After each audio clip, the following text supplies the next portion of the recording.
Got a new record out. By the way, this is presented by State Farm. It's iHeartCountry Live. I'm going to sit right here beside you.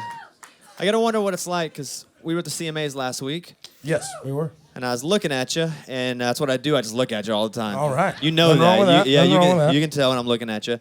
And whenever they put the cameras right in your face, everybody who's nominated for an award gets a camera right in their face. Right. Yeah, it's like they're not trying to act like they're not there. And and you did win, but you may not win because other people. So what are you thinking in your mind in case you don't? Like, are you practicing? Like, I'm happy for someone else's face? No, I don't think I practiced it. I mean, you really are happy, for everybody else. You're not as happy. You definitely want to win for sure. I'm not gonna lie, but you also you're not mad about anybody winning. So, yeah, it's interesting though. But you didn't look in the mirror and go, okay, if I lose, I'm gonna do this. Yeah.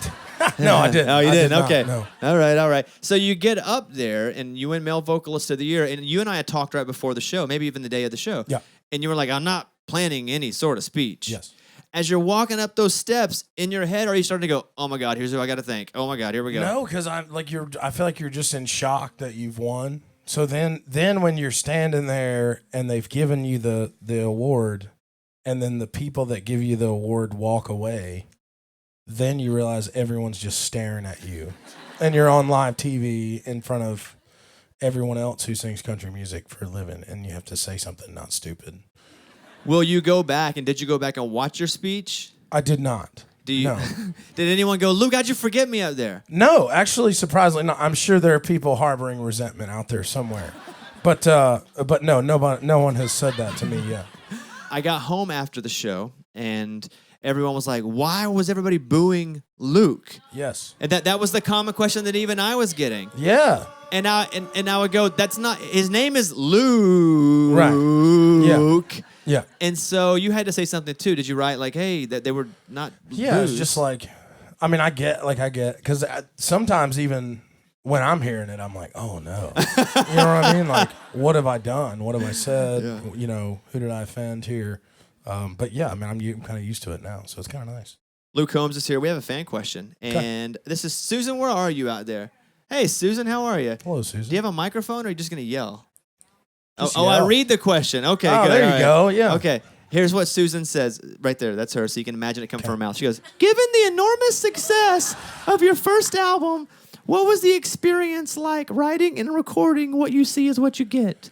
Well, I don't think there was any, when I was writing stuff for the second album, I was just writing, because I recorded This One's For You in 2015. Man, is it bad that I don't know that? But it was a while ago. And so I had written a ton of songs in between then.